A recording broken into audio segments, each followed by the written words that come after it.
మీ రాజకీయ ప్రయాణంలో ఇక్కడ దాకా వచ్చారు, మీకేమన్నా మీకంటూ వ్యక్తిగతంగా పదవులు అవసరం లేదని చెప్పారు, మీకేమన్నా వ్యక్తిగత కళ లేకపోతే నాకు ఇది చేయాలని జీవితంలో అని ఏమన్నా ఉందా మిగిలిపోయి మీకు? అంటే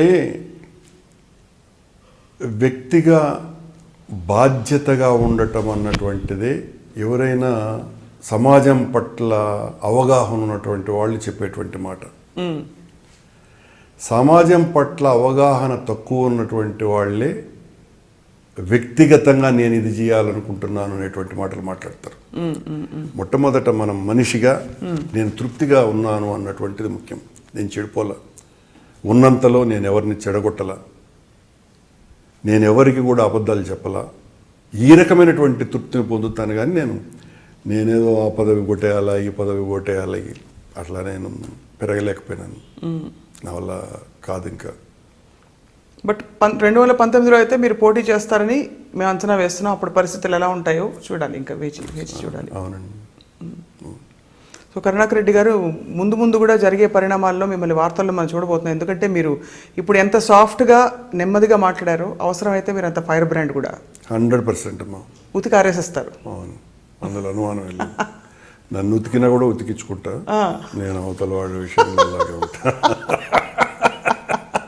సార్, సంపూర్ణమైన వ్యక్తిత్వం సార్. రాజశేఖర రెడ్డి గారి గురించి అంటారు మామూలుగా, ఆయన సంపూర్ణమైన వ్యక్తిత్వం, అన్ని కోణాలు ఉంటాయి ఆయనలోని.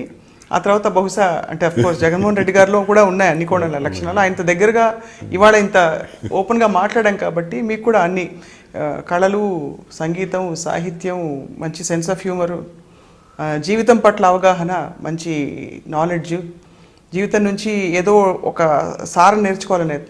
అవును, చిన్నతనంలోనే అది భగవంతుడు ఇచ్చినటువంటి ప్రసాదం అనుకుంటారు. రెవల్యూషనరీ పాలిటిక్స్ కూడా దేవుడు ఇచ్చినటువంటి వరమే. ఆ కారణంగానే చాలా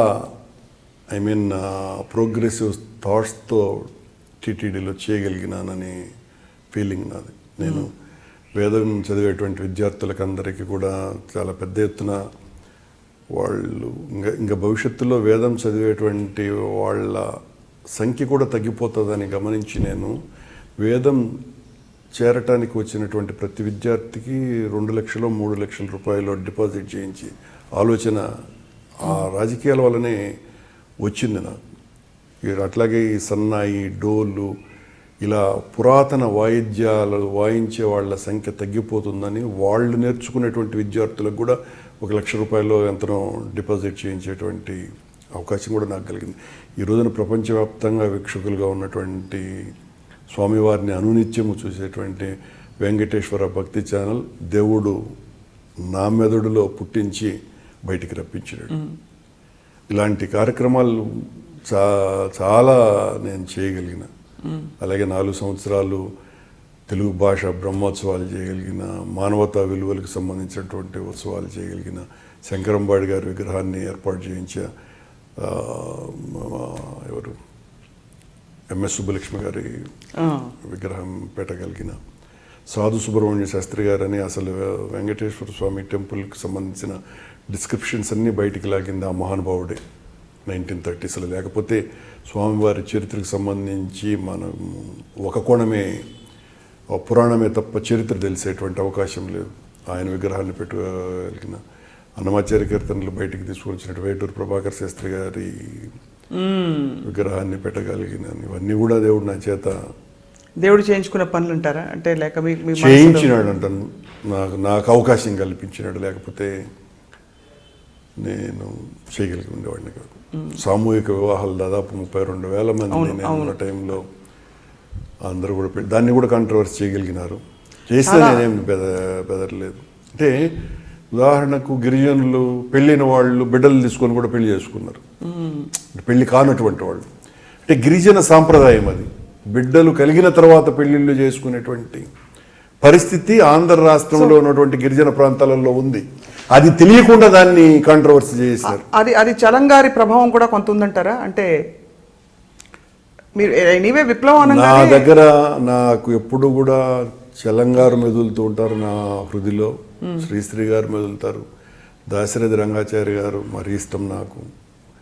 ఆయన తెలంగాణ సాయుధ పోరాటంలో తుపాకీ పట్టుకొని ఆ తర్వాత అరవింద్ ఘోష్ లాగా మారి భారతం, రామాయణం, భాగవతం, వేదాలను తెలుగు చేయటం, ఒక 3 అద్భుతమైనటువంటి తెలంగాణ పోరాటానికి సంబంధించినటువంటి ముదుగు పూలు, జనపదం, చిల్లర దేవుళ్ళు అనేటువంటి నవలలు రాయటం, ఆయన ఇన్స్పిరేషన్ కూడా నాకు చాలా ఎక్కువ ఉన్నదండి. ఎంత తృప్తి కలిగించే మంచి మంచి పనులు మీరు చేసి నిజంగా చేసినాను అనే దానికంటే, చేసినాను అనేదాన్ని నేను పెద్ద అంగీకరించలేను కానండి. నేను మొదట అన్నాను కదా, నేను చెడిపోలా, ఉన్నంతలో నా చెడిపోవడం అంటే ఏంటి సార్? చెడిపోవటం అంటే వ్యక్తిగత ప్రయోజనం కోసమని జీవితాన్ని వాడుకోవటం, అది చెడిపోవడం అంటారు. నేను ఆ కోణంలో పెరగలేకపోయినా ఉన్నంతలో ఇప్పటికీ కూడా చదువుకోవటానికే చాలా ఎక్కువ ఇష్టపడతా. ఇప్పుడు కూడా మీ దగ్గరికి వస్తూ కూడా ప్రాచీన ప్రపంచ చరిత్ర అని 20 పేజీలు పూర్తి చేసుకొని వచ్చిన నేను. 2009 రాజశేఖర రెడ్డి గారి మరణానంతరం 25 ఏళ్ళు రాజకీయ జీవితంలో ఉండి కూడా పదవి కోసం ఎప్పుడూ తపన పడని రాజశేఖర రెడ్డి గారు ఉన్నారు ఒక పక్క. కానీ జగన్మోహన్ రెడ్డి గారు పార్టీ నుంచి బయటికి రావడం, ఈ పరిణామాలన్నీ చూసి చాలామంది కాంగ్రెస్ నాయకులు, సీనియర్ నాయకులు విమర్శించారు. అప్పుడు మీ మనసులో మెదులుతున్న విషయం ఏంటంటే, 25 ఏళ్ళు నిజంగానే పదవి లేకుండా రాజశేఖర రెడ్డి గారిని మీరు చూశారు, ఆయన వ్యక్తిత్వాన్ని చూశారు దగ్గరగా, ఆయనతో కలిసి పాదయాత్ర చేశారు. ఆయనతో కలిసినటువంటి